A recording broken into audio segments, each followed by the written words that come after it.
우리에게 주시는 하나님의 말씀 누가복음 1장 46절에서 56절까지 다 같이 읽겠습니다. 마리아가 이르되 내 영혼이 주를 찬양하며 내 마음이 하나님 내 구주를 기뻐하였음은 그의 여정의 비천함을 돌보셨음이라. 보라 이제후로는 만세의 나를 복이 있다 일컬으리로다. 능하신 이가 큰 일을 내가 행하셨으니 그 이름이 거룩하시며 긍휼하심이 두려워하는 자에게 대대에 이르는도다. 그의 팔로 힘을 보이사 마음이 생각이 교만한 자들을 흩으셨고 권세 있는 자를 그 위에서 내리치셨으며 비천한 자를 높이셨고 줄이는 자를 좋은 것으로 배불리셨으며 부자는 빈손으로 보내셨도다. 그 종 이스라엘을 도우사 긍휼히 여기시고 기억하시되 우리 조상에게 말씀하신 것과 같이 아브라함과 그 자손에게 영원히 하시리로다 하니라. 마리아가 석 달쯤 함께 있다가 집으로 돌아가니라. 저는 오늘 이 말씀으로 복음의 혁명이라는 제목으로 잠시 말씀을 나누고자 합니다. 누가복음은 이제 다른 복음서와 좀 다른 특징이 있는데 그 특징 중에 아주 대표적인 것이 그 성령에 대해서 제일 많이 언급하고 있다는 것과 그 다음에 이제 가난하고 소외된 자들, 여인들 이런 사람들에 대해서 굉장히 많이 관심을 가지고 있다는 겁니다. 예를 들어서 이제 이 예수님의 탄생에 관한 이야기를 그 마태복음과 누가복음의 기록을 비교해 보면 우리가 금방 알 수가 있는데 마태복음은 우리가 잘 아는 대로 아브라함과 다윗의 자손 예수 그리스도의 족보다 그러면서 이제 마태복음 1장이 그렇게 시작되지 않습니까? 그리고 이제 마태복음에는 그 마리아를 중심으로 얘기를 하고 있지 않고 그 요셉을 중심으로 얘기를 합니다. 요셉이 어느 날 보니까 약혼한 그 마리아가 잉태된 것이 드러났어요. 그래서 요셉은 의로운 사람이라서 그것을 조용히 이제 혼인관계를 끊으려고 했더니 그때 이제 주의 천사가 나타나서 그 성령으로 잉태된 것이니까 그 아들을 낳을 테니 이를 예수라 하라. 그 예수라 하라 그 이야기를 이제 요셉에게 얘기하고 요셉이 그래서 그 말을 듣고 순종해서 이제 그 출산할 때까지 기다렸다는 그런 식으로 마태는 기록하고 있어요. 그래서 마리아에 대한 이야기가 이제 별로 없어요. 살짝 들어가 있죠. 그런데 이제 그 누가복음에서는 맨 처음에 지난번에 말씀드린 대로 이제 사가랴가 그 아이가 없다가 이제 성전에 자기가 제사장 직분을 할 차례가 돼서 제비뽑기 해가지고 이제 성소 안에 들어가서 분양하다가 가브리엘을 만나서 이 얘기를 듣는 그런 장면이 있지 않았습니까? 그래서 이제 엘리자벳이 잉태하고 그랬는데 그 다음에 이제 마리아에게 가브리엘 천사가 나타나서 마리아에게 얘기를 합니다. 마리아에게 이제 내가 아들을 낳을 것이고 그가 큰 자가 되고 이제 그 다윗의 왕위를 영원히 그에게 주실 것이다. 이런 말씀을 이제 전해주니까 내가 사내를 알지 못하는데 어찌 그런 일이 있겠습니까? 그랬더니 보라 엘리사벳도 잉태하지 못하였는데 이제 엘리사벳도 이제 임신했다 이런 얘기를 전해주죠. 그랬더니 이제 마리아가 주의 계집종이니 주의 뜻대로 이루어지리다 이렇게 말을 하고 나서 그 다음에 이제 그 마리아가 그 엘리사벳을 방문하러 가죠. 이제 누가복음의 기록에 의하면 그 마리아는 나사렛에 살았어요. 그런데 이제 마태복음의 기록에 의하면 마리아는 그 원래 나사렛에 살던 사람이 아니라 베들레헴 사람인데 나중에 헤롯의 그 핍박을 피해서 나사렛에 가서 살았다라는 서술을 하고 있어요. 그래서 정확하게 어디 출신인지는 잘 모르겠어요. 그런데 어쨌든 그 누가복음 기록에 의하면 지금 나사렛에서 살다가 이 그 세례 요한이 태어난 그곳은 예루살렘 남쪽이거든요. 그 에인케렘이라는 데인데 거기까지 이제 온 거예요. 며칠 길을 걸어서 왔겠죠. 그래서 이제 그 드디어 엘리사벳과 마리아가 해후를 하게 되는데 그 이 당시에 그 마리아는 대개 한 12세 내지 14세 정도였을 것이라고 추정합니다.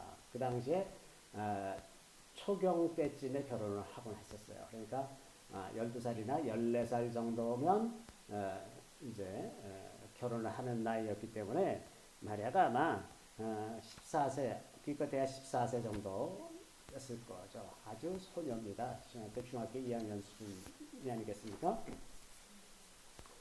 그리고 이 당대에는 그 여인이라는 것이 남편의 소유물이잖아요. 그래서 그 성경의 문화에서도 여자가 남자와 동일한 권리를 갖고 있잖아요. 하나님이 비록 남녀를 다 존중하고 사랑하시지만은 그 질서, 하나님의 질서 안에서는 어, 여자가 남자와 동등한 권리를 갖고 있지 않습니다. 예를 들면 처녀가 이제 어떤 일을 하나님 앞에 소원했다고 할 때 그것을 아버지가 듣고서는 그건 안 돼 하고 취소시키면 취소가 돼요. 어, 아내도 마찬가지로 아내가 하나님 앞에 어떤 소원을 했는데 남편이 들어보니까 그건 안 되는데 그러면 취소시킬 수가 있어요. 그것이 이제 민수기에 이제 이렇게 기록되어 있습니다. 민수기 30장 5절에 보면 그러나 그의 아버지가 그것을 듣는 날에 허락하지 아니하면 그의 소원과 결심한 서약을 이루지 못할 것이니 그의 아버지가 허락하지 아니하였은즉 여호와께서 사하시리라. 그건 죄가 안 돼. 또 마찬가지로 아내도 그러나 그의 남편이 그것을 듣는 날에 허락하지 아니하면 그 소원과 결심하려고 경솔하게 입술로 말한 것은 말한 서약은 무효가 될 것이니 여호와께서 그 여자를 사하시리라. 이렇게 해서 그 가정의 질서를 그 남자를 중심으로 질서를 세우신 것이 분명합니다. 그러니까 이러한 그 히브리 문화 자체도 그렇고 그 당대 이스라엘 땅을 지배하고 있던 로마의 문화도 여인을 그 하나의 재산으로 여기는 그런 문화 속에 있었는데, 근데 누가가 이 정말 놀라운 복음의 소식을 전한다 그러면서 사가라 얘기를 하고 나서 바로 엘리사벳과 마리아 얘기를 하잖아요. 게다가 성경 안에서 그것을 노래로 그 묘사한 것은 그걸 굉장히 많이 강조하는 거예요. 왜냐하면 노래는 이제 계속 전해지는 핵심적인 내용을 담고 있기 때문에. 그래서 오늘 우리 본문으로 읽은 그 마리아의 찬가를, 그것은 마리아 여자 14세 된 소녀의 입에서 나온 말로 복음을 전하는 것, 이것 자체가 당대 독자들이 볼 때는 너무나 충격적인 일입니다. 너무나 충격적인 일입니다. 사람들의 생각을 확 뒤집어 놓는 거예요. 이게 완전히 이게 도대체 뭐야, 이게 이렇게 되는 거죠. 이 복음이라고 하는 것이 이렇게 굉장히 놀라운 혁명적인 그런 측면이 있습니다. 초대교회 때도 바울이 고린도 교회에 전하는 말씀을 보면 여자는 교회에서 잠잠하라 그런 말이 있어요. 근데 그 당시에 그럴 수 있는 문화가 아니에요. 여자가 어디 가서 남자들을 가르치고 이러는 것이 불가능한데 사도 바울이 왜 그런 말을 했느냐? 사람들이 복음으로 인해서 변했기 때문에 그렇게 된 거예요. 복음으로 인해서 변해서 여자들이 남자와 동등하게 다른 사람들을 가르치기도 하고 남자도 가르치기도 하고 이런 일이 일어나니까 이것이 외부 사람들이 보기에 이게 덕을 세우지 못하는, 문화적으로 어떤 저항감이 있게 되고 이제 이런 일이 생기니까 그렇게 과도하게 하지 말아라 하고 다독이는 것이 여자는 교회에서 잠잠하라 이렇게 얘기한 거예요. 그래서 오늘날 그런 문화적인 배경에서 바울이 그렇게 얘기했기 때문에 오늘날 교회에서는 그것을 그 문자 그대로 받아들이지 않고 있죠. 지금은 뭐 여자들도 목사가 되고 가르치기도 하고 이런 거 다 하죠. 왜냐하면 문화가 그때 당시의 문화와 다르기 때문에 그렇게 되는 거죠.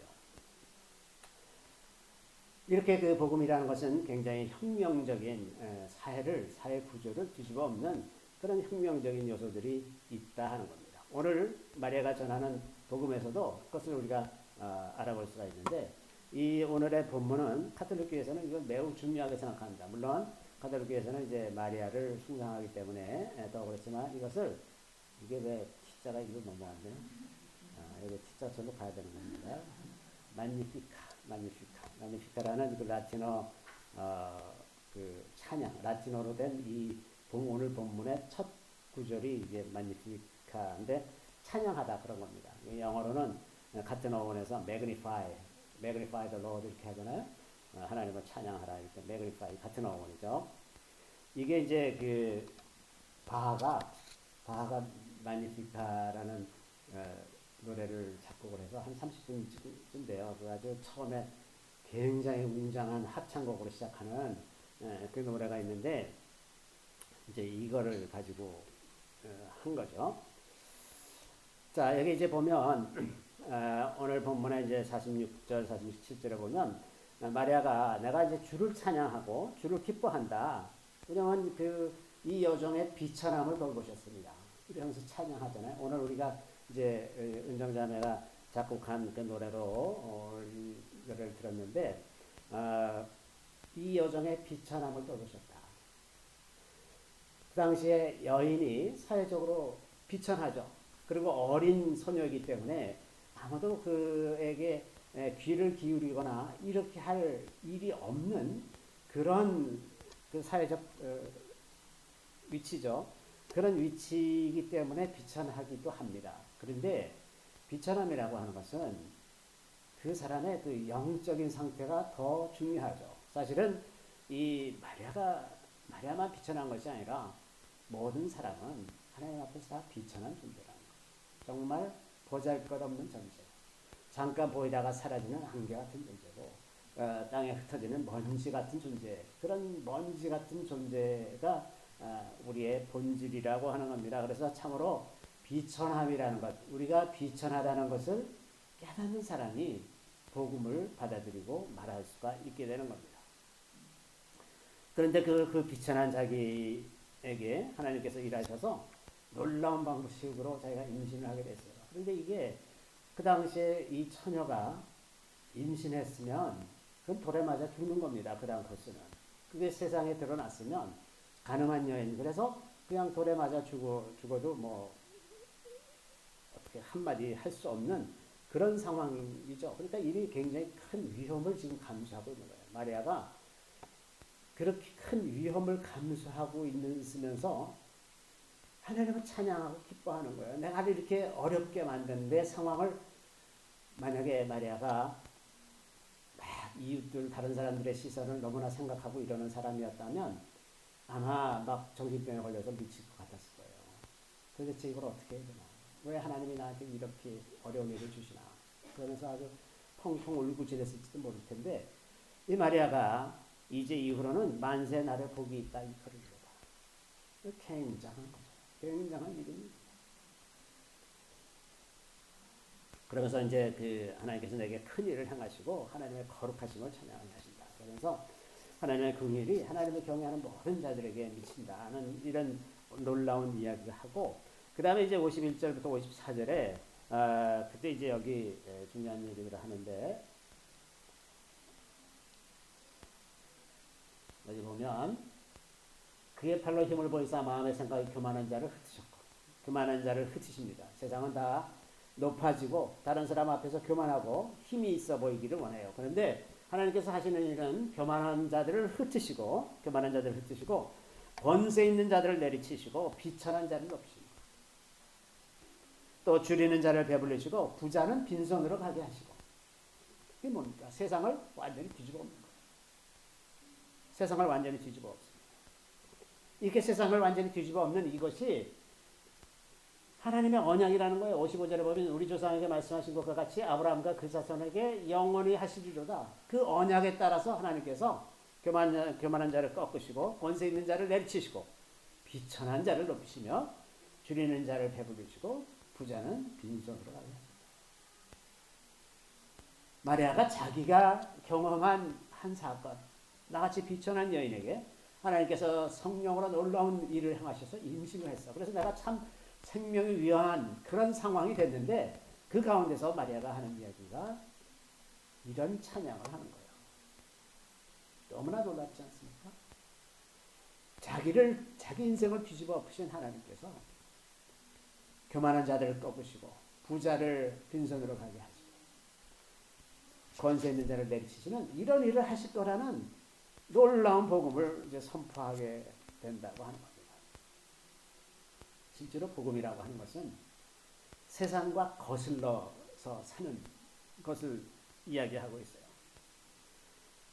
여러 가지 요소가 있지만 첫 번째는 부자에 대한 얘기입니다. 부자에 대한. 사람들은 다 부자 되기를 좋아하고 심지어는 부자는 하나님의 복을 받은 사람이라고 생각합니다.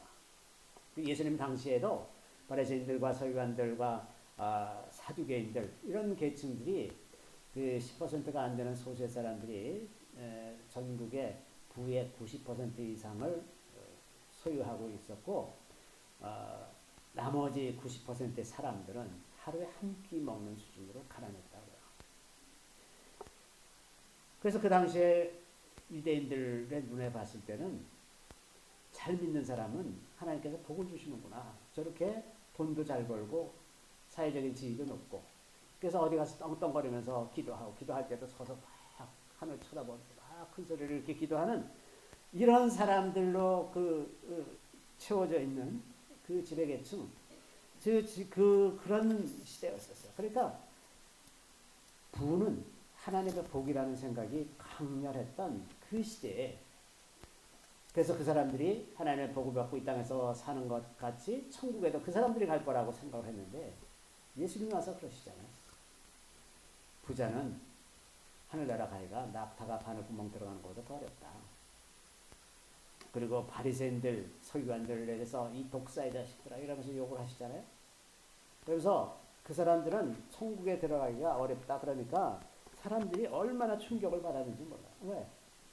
저 사람들은 하나님의 복을 받아서 저렇게 잘 살고 떵떵거리면서 사는데 그 사람들이 그 천국을 못 가면 도대체 누가 갈 수 있단 말입니까? 그 사람들은 일주일에 2번씩 금식하고 모든 율법을 다 지키면서 살아가는 사람들인데 아니 그 사람들이 천국을 못 가면 도대체 우리는 어떻게 되는 겁니까? 이제 이렇게 생각을 했었어요.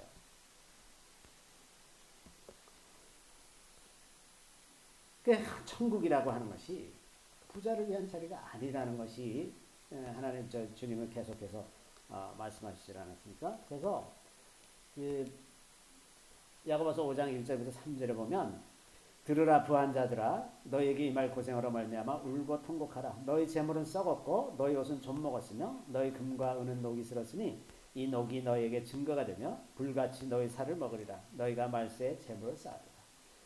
이 야고보서 보면 부자에 대해서 계속해서 경고를 하고 있습니다. 경고를 하고 있습니다.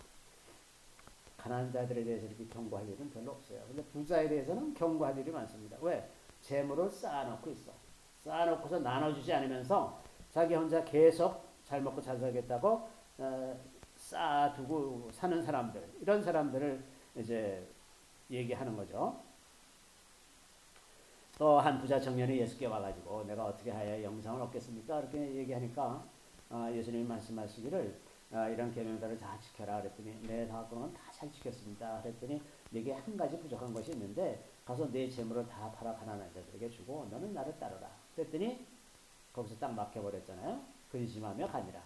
다시 돌아오지 못했습니다.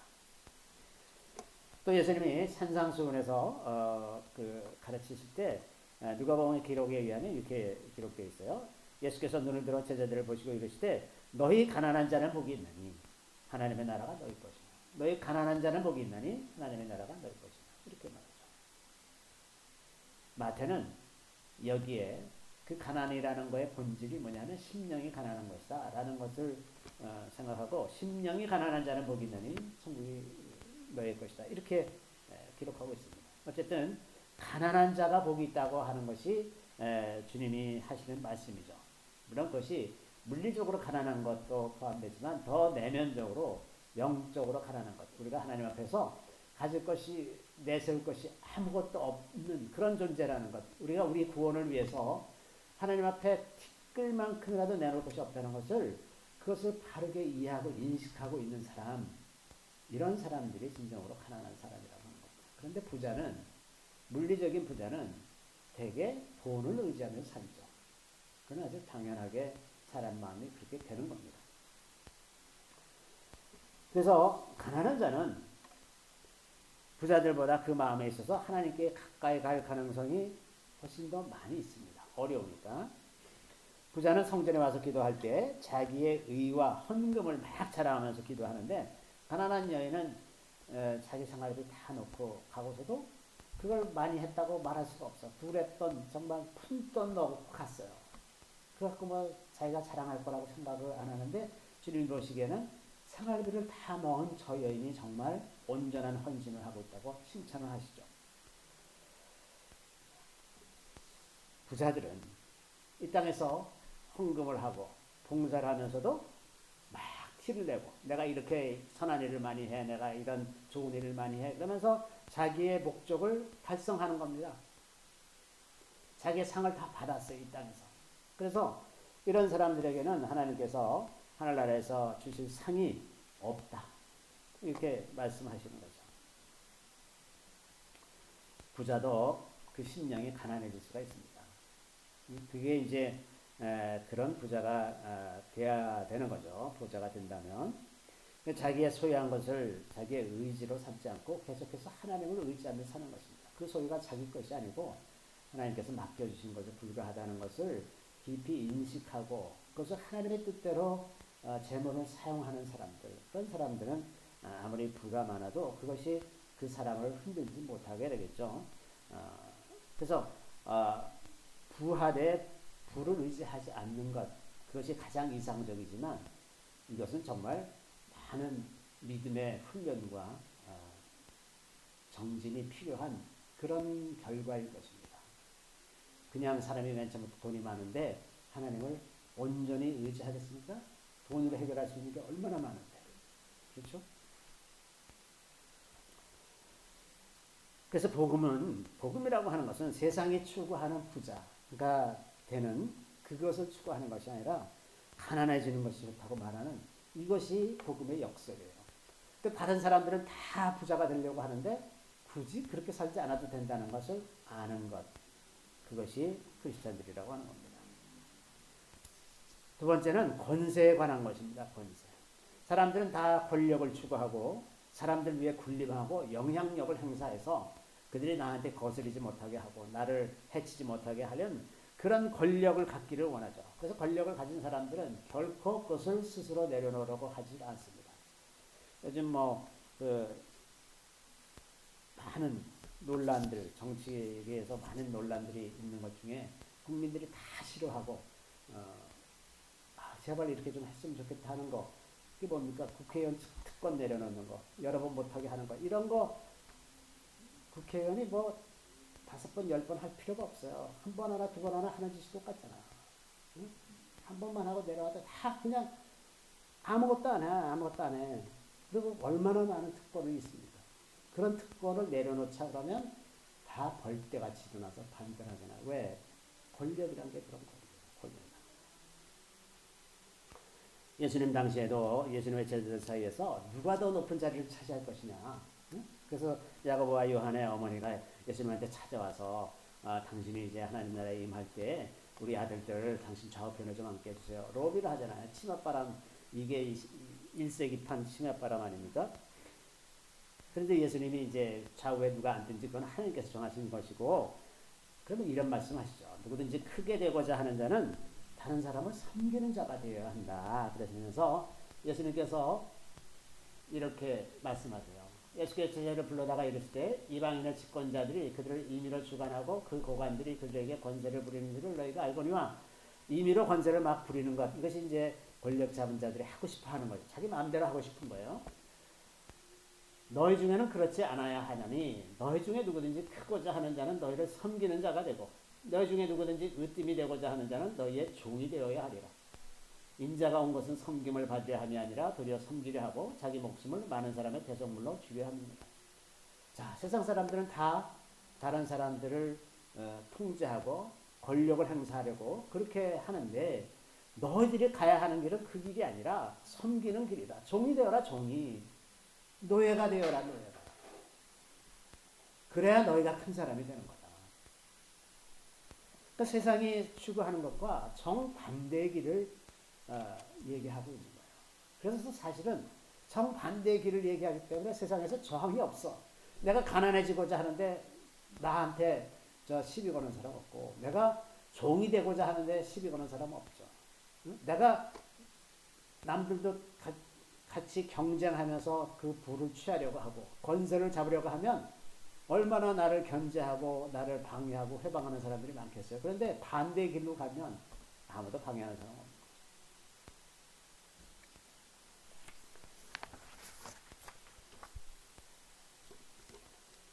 이 말씀은 그리스도인들이 높은 자리를 차지하면 안 된다는 말씀이 아니라 핵심은 섬기는 자가 되어야 한다는 겁니다. 그리스도인들이 높은 자리를 차지해서 좋은 영향력을 더 많이 끼치고 좋은 정책과 의사결정을 통해서 더 좋은 영향력을 많이 끼칠 수가 있죠. 그런데 섬기는 자가 되어라 하는 거예요. 섬기는 자. 그리고 그 섬김의 궁극적인 모범이 예수 그리스도라는 것이죠. 예수님께서 자기 목숨을 많은 사람들의 대성물로 내주신 것 같이 그렇게 섬겨라. 창조주 하나님이 비천한 사람을 섬기기 위해서 오셨는데 너희들도 서로 섬기면 안 되겠느냐.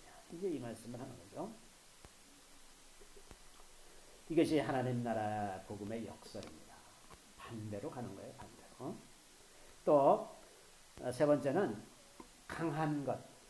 강한 사람, 세상 사람들은 다 강한 것을 추구하고 강건하기를 추구합니다. 그래서 강하고 건강한 사람이 되기를 추구하는데 그리고 또 누구나 일부러 약해지려고 하는 사람은 없습니다. 그런데 그 약한 상태에서 우리가 어떤 마음을 가지고 사느냐 하는 것은 완전히 다른 이야기다 하는 겁니다. 사도 바울이 이제 지병이 있었어요. 그래서 그 지병이 자기에게서 떠나가기를 아주 간절하게 기도했습니다. 그래서 사도 바울이 고린도서에 표현하기를 3번 간구하였더니 그랬어요. 아주 간절하게 기도했다는 얘기입니다. 3번 기도했는데 하나님께서 뭐라고 말하시냐 하면 내 은혜가 내게 속하다. 이는 내 능력이 약한 데서 온전하여집니다. 내 능력이 내게 속하다. 내가 약하기 때문에 하나님께서 사도 바울을 통해서 일하실 때 그것이 사도 바울에게서 나온 것이 아니라 하나님으로부터 나온 것임을 사람들이 다 안다. 그 사람은 너무나 약한 사람인데 저런 일을 하는 거죠. 만약에 우리가 강하고 지혜 있고 능력이 많고 뭐 재주가 많고 그러면 그런 걸 통해서 하나님께서 일하실 때 사람들이 저 사람은 대단한 사람이야. 하나님을 높이기보다 사람을 높이게 되는 경우가 많이 있지 않겠습니까? 그렇게 하시지 않겠다는 거예요. 하나님. 너희 연약함 속에 그대로 가두어 두신 채 하나님께서 그를 통해서 일하신다 하는 겁니다. 그래서 바울이 그에 대해서 이렇게 반응합니다. 그러므로 도리어 크게 기뻐함으로 나의 여러 약한 것들에 대하여 자랑하리니 세상에 약한 것을 자랑하는 사람이 어디 있겠습니까? 근데 바울은 내가 약하기 때문에 하나님께서 나를 통해서 이렇게 일하시고 능력을 나타내시는구나. 그러니까 그 생각을 하니까 기쁘게 된 거예요. 기쁘게 돼서 이는 그리스도의 능력이 내게 머물게 하려 합니다. 그러므로 내가 그리스도를 위하여 약한 것들과 능력과 궁핍과 박해와 권고를 기뻐하노니 이는 내가 약한 그때에 강합니다. 정반대예요. 세상 사람들이 생각하는 거하고 정반대입니다. 이게 복음의 역설이에요. 또 네 번째는 지혜에 관한 문제입니다. 지혜와 지식에 관한 문제죠. 사람들은 다 지혜와 지식을 추구하죠. 하나님을 그 지혜와 지식으로 하나님을 반박하고 신이 없다고 말하고 심지어는 신학을 하는 사람들 중에도 지혜와 지식으로 하나님을 반박할 수 있다고 믿는 사람들이 많이 있습니다. 그래서 지혜와 지식을 추구하는 것이 세상의 도도한 흐름이야. 왜냐하면 그 지혜와 지식이 나의 것이기 때문에, 그래서 내가 높아질 수 있는 것이기 때문에 사람들은 이 그런 지혜와 지식을 추구하며 사는 것이 이제 당연합니다. 그런데 세상이 추구하는 지혜와 지식은 하나님을 알 수가 없습니다. 하나님에 대한 바른 지식에 이르지 못하죠. 그래서 사도 바울이 고린도전서 1장 27절에서 29절에서 보면 그러나 하나님께서 세상에 미련한 것들을 택하사 지혜 있는 자들을 부끄럽게 하려 하시고 세상에 약한 것들을 택하사 강한 것들을 부끄럽게 하려 하시며 하나님께서 세상에 천한 것들과 멸시받는 것들과 없는 것들을 택하사 있는 것들을 폐하려 하시는 이는 아무 육체도 하나님 앞에서 자랑하지 못하게 하려 하십니다. 우리가 많은 지식을 가지고 사람 앞에 자랑하고 그것으로 사람들을 설득하려고 그렇게 하지만 하나님은 그런 지식에 얽매이시는 분이 아니다 하는 겁니다.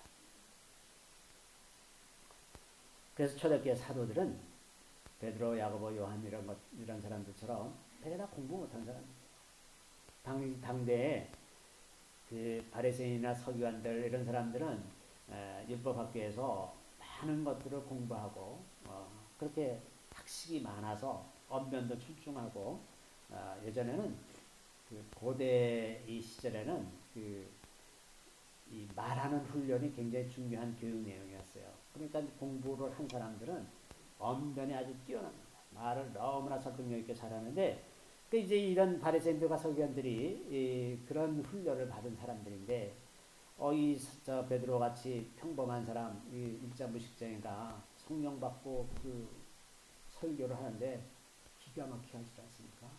사람들이 깜짝 놀라가지고 저 못 배운 사람이 어디서 저렇게 말을 잘하는가 아주 기절을 할 정도로 그렇게 설교가 설득력 있는 설교를 하게 되지 않습니까? 이렇게 세상에서 무식하고 그 못 배우고 지식과 지혜가 없는 그런 사람들을 택해서 있는 자들을 부끄럽게 하시는 거예요.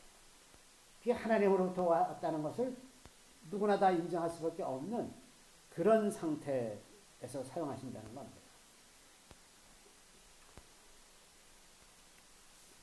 사도 바울만 유일하게 유식한 사람이죠. 당대 가말리엘 문화에서 최고의 학문을 공부한 사람 사도 바울을 빼고는 다 그냥 평범한 사람들이었어요.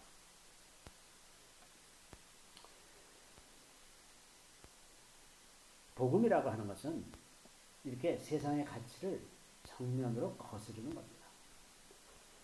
물이 강물이 흘러내려가는데 그 강물에 따라서 흘러가는 것이 아니라 그 강물을 거슬러 올라가는 거예요. 세상이 돈을 추구할 때 돈을 추구하지 않고 권력을 추구할 때 그걸 따라가지 않고 강간함을 추구할 때 약함을 추구하고 또 지혜를 추구할 때 연약함, 어리석음을 추구하는 내가 어리석어지려고 애쓴다는 뜻이 아니라 하나님 앞에서 내가 얼마나 어리석은 자이라는 것을 깊이 인식하고 확인하고 이것을 날마다 그렇게 해나가는 거예요.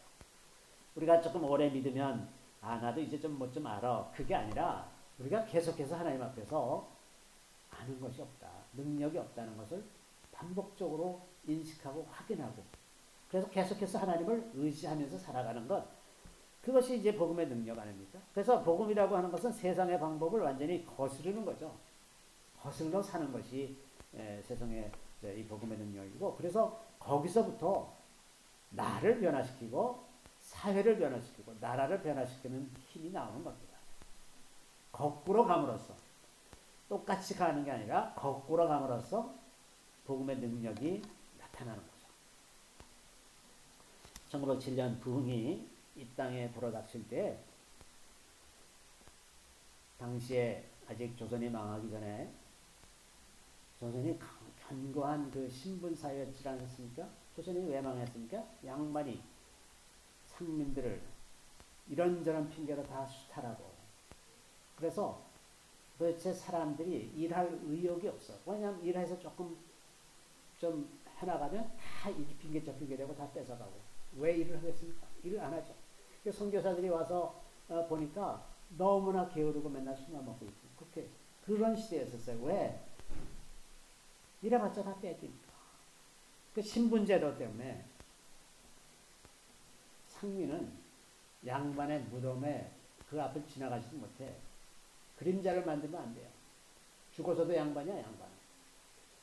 그렇게 엄격한 신분사회였던 조선에 복음이 들어오고 1907년 큰 부흥이 일어나니까 놀라운 변화가 일어나기 시작했는데 예를 들면 인사동에 있는 승동교회에서 장로를 선출하는데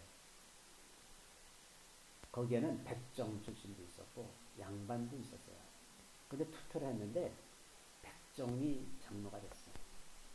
그랬더니 그 백정을 부리던 양반이 이 백정에게 가서 장로님하고 머리를 숙이고 완전히 순종했어요. 이것이 소문이 나가지고 사회가 뒤집어졌어요. 오늘날 이렇게 신분제도라는 게 얼마나 견고한 건데 그거를 복음으로 말미암아 그냥 뒤집어 버리잖아요.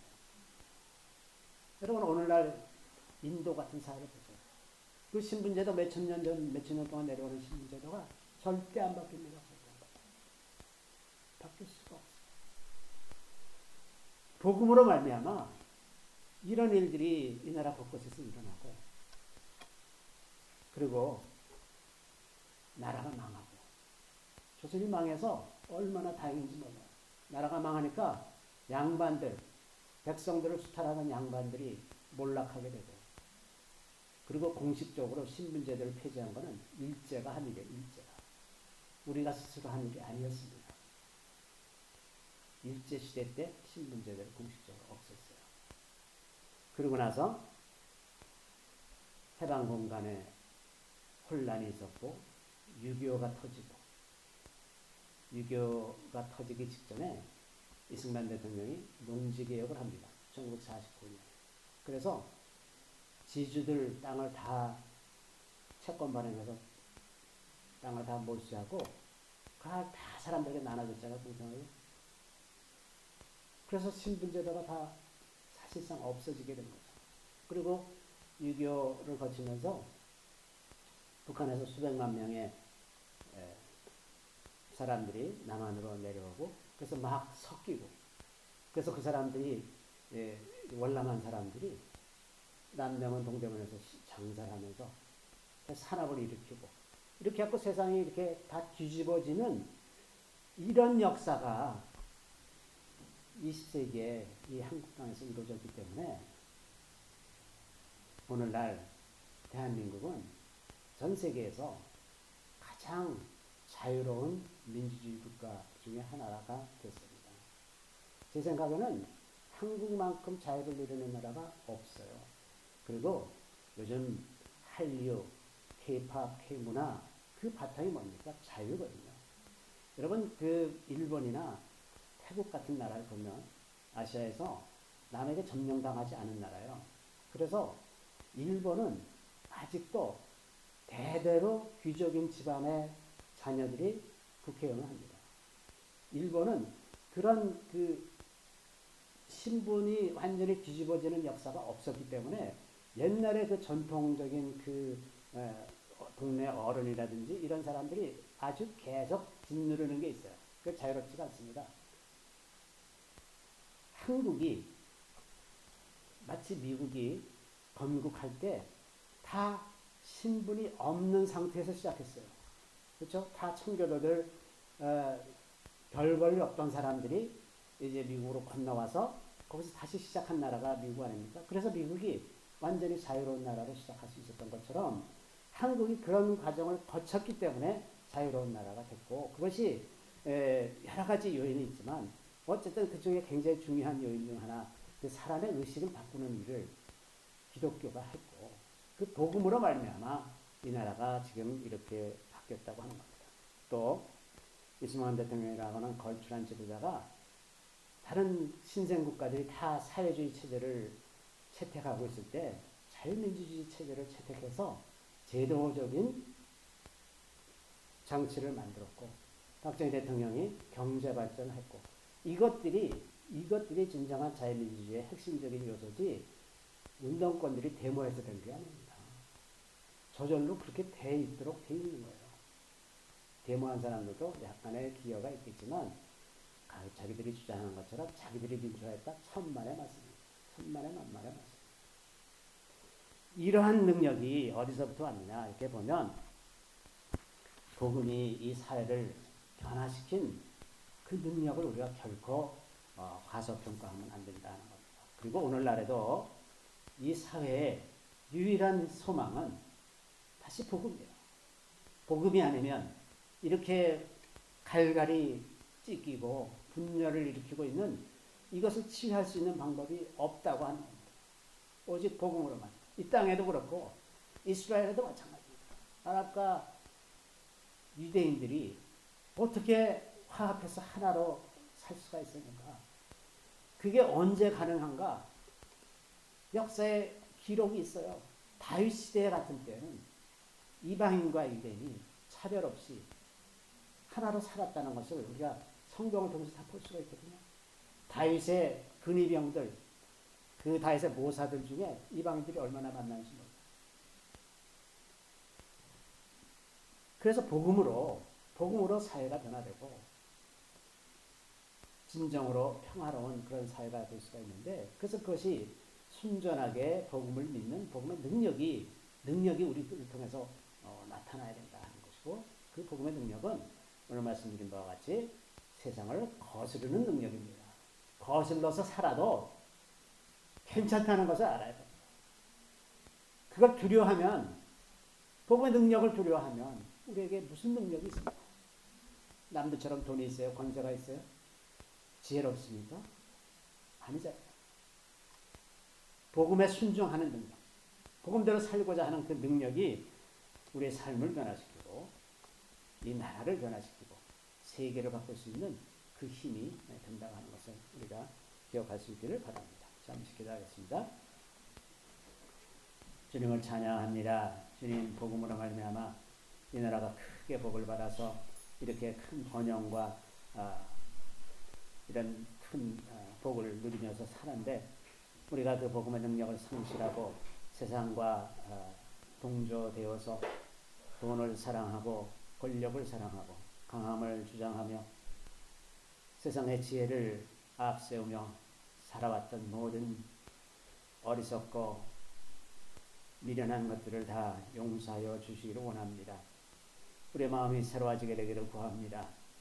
우리가 이 세대를 거슬러 사는 것을 두려워하지 않게 하여 주시고 주님께서 원하시는 대로 섬기는 자가 되게 하시며 가난에 처하는 것을 기뻐하게 하시고 연약할 때에도 주님을 생각하고 감사하게 하시며 우리를 통해서 일하시는 우리 아버지 하나님이 우리의 삶 속에 온전히 나타나서 많은 사람들에게 그리스도의 아름다운 답을 전하게 하는 그러한 통로가 되는 것을 기뻐하는 우리의 삶이 되게 하여 주시기를 간절히 바라옵고 원하옵나이다.